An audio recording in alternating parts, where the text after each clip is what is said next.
Isaías 61, 3.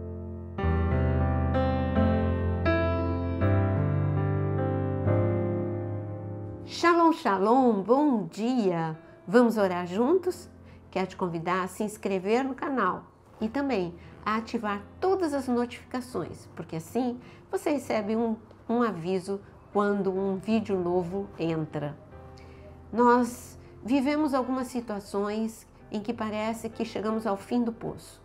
Chegar ao fim do poço é quando você não vê mais a saída, olha para a direita, para a esquerda, olha para baixo, não tem saída, olha para cima, está muito longe de você ser socorrido. Mas este não é o olhar celestial.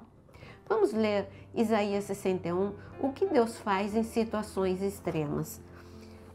Começando no versículo 3. E a pôr sobre os que choram em Sião uma coroa ao invés de cinzas, óleo de alegria ao invés de pranto, manto de louvor ao invés de espírito angustiado. Eles serão chamados carvalhos de justiça, plantados pelo Senhor para a sua glória. Você viu? Aqui são situações extremas, porque fala de cinza, começa a falar de cinza. O que são as cinzas? As cinzas é quando um incêndio, um desastre acontece e não sobrou nada, absolutamente nada, e não tem nem como restaurar. Porque uma coisa quebrada você restaura, mas cinza não tem. É destruição completa. Se alguém passa por você e fala, tá só o pó, literalmente. Se alguém passasse pela vida de Jó, falaria isso. Alguém passasse pela vida, em frente à vida da escrava de Naamã, longe da família, num país estranho, como escrava, perspectiva nenhuma dela ser liberada, diria, essa garota tão nova, mas já está no pó. Mas Deus não olha. Deus fala, essa é a matéria-prima para o milagre. Todos verão e saberão e entenderão que eu sou o Deus desta pessoa, se ela tão somente confiar em mim. Nesses dois casos extremos, eu mostrei que tanto Jó, que mesmo sofrendo tudo, ele não amaldiçoou a Deus, mas se agarrou ao Senhor, adorou ao Senhor, e nós vimos uma reversão total na sua vida. A mesma coisa com a escrava de Naamã, que uma escrava virou a sensação da Síria, porque ela foi exaltada através do que Deus fez na vida dela. Mas, voltando aqui para Isaías 61, aqui fala que ao invés de cinza você vai receber coroa. É uma situação, uma mudança radical, não é?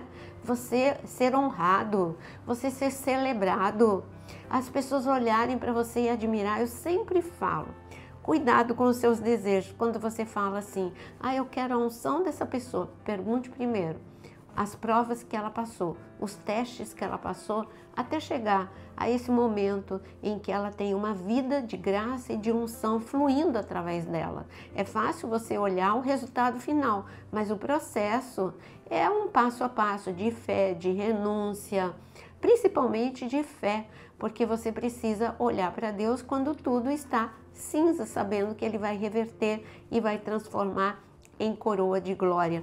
E aqui ainda fala a troca, e ele fala de óleo de alegria ao invés de pranto, manto de louvor ao invés de espírito angustiado.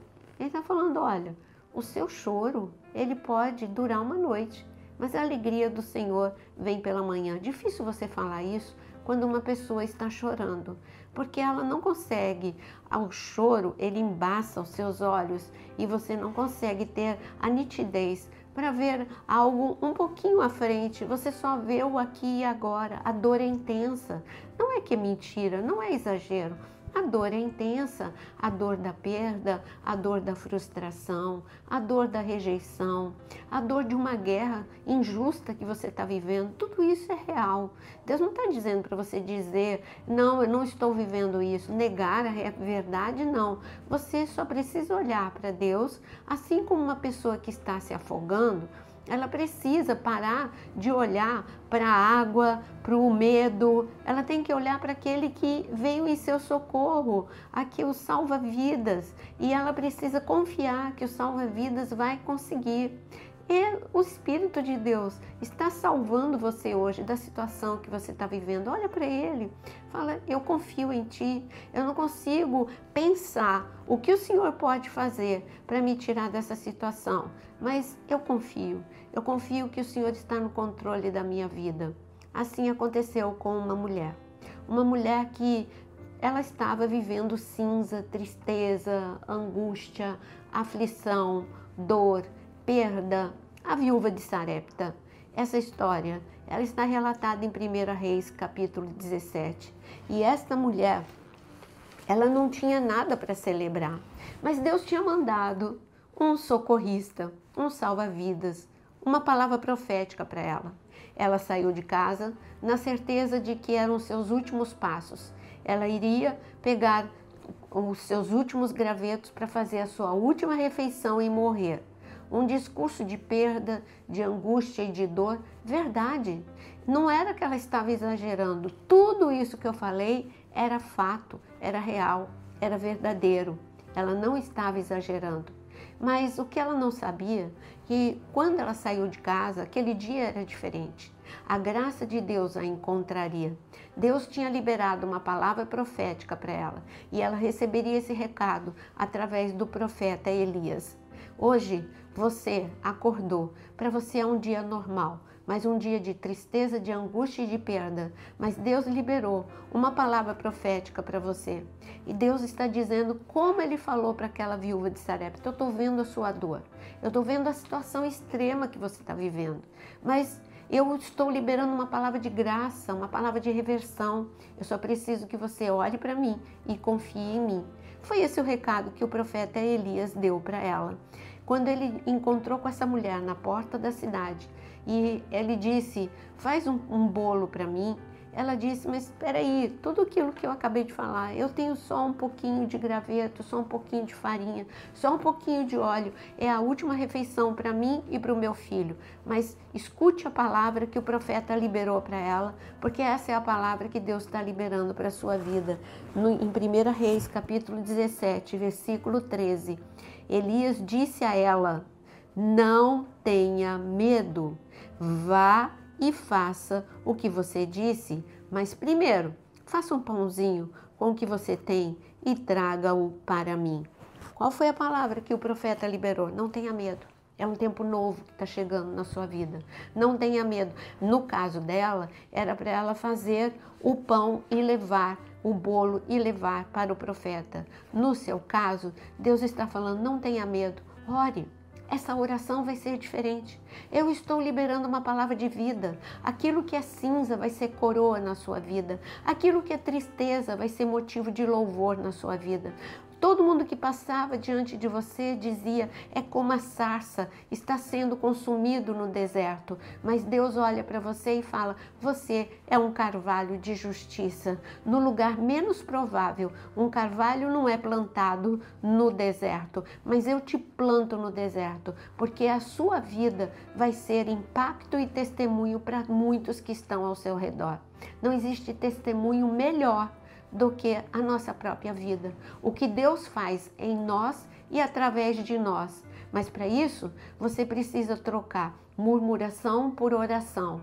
Você precisa trocar, limpar as lágrimas um minutinho dos teus olhos, respirar fundo e dizer, sim, Senhor, como a viúva, eu vou fazer esta oração. Ela precisou de fé para fazer o bolo e eu preciso de fé para orar e entregar essa oração no seu altar, porque eu não tenho força. Talvez você esteja dizendo isso. Eu cansei.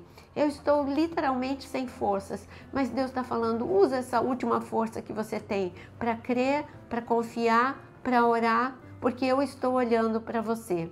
E o que aconteceu quando essa mulher, ela usou a última força que ela tinha para fazer e entregar o bolo para o profeta? Imediatamente Deus reverteu a situação e está escrito no versículo 16, a farinha da panela não acabou, o azeite do jarro não faltou, segundo a palavra do Senhor anunciada por meio de Elias. E eu quero dizer que a tua saúde não vai faltar, não vai acabar a provisão sobre a sua vida, não vai faltar a paz e a alegria e o milagre na sua vida. Esta mulher precisava de pão. E você? O que você precisa? Entrega o seu caminho ao Senhor, confia nele e o mais ele fará. Escreva aqui nos comentários o seu pedido de oração. É muito importante porque você exercita a fé quando você escreve. E não só isso, outras pessoas também vão ler e vão orar por você. Então vamos juntos diante do altar de Deus entregar o nosso bolo, que é a nossa oração. Senhor, confiamos em Ti, assim como a viúva. Pegamos, Senhor, a força que nos resta para orar e adorar. O Senhor é o Deus da viúva de Sarepta, o Senhor é o Deus de Jó, o Senhor é o Deus da escrava de Naamã e o Senhor é o nosso Deus. Por isso olhamos para Ti, de onde vem o nosso socorro, olhamos para o alto, de onde vem a cura, de onde vem a provisão, de onde vem a libertação, a salvação, e Te agradecemos, porque assim como o Senhor reverteu o mal em bênção, reverteu a cinza em coroa, assim também o Senhor está revertendo situações. Te agradecemos pelo milagre, em nome de Jesus. Amém e amém. Que a graça, o poder e a glória de Deus esteja sobre você. Você não é uma sarça que vai ser destruída, você é o carvalho de justiça de Deus, plantado no lugar menos provável. Deixe o seu like e compartilhe com muitos.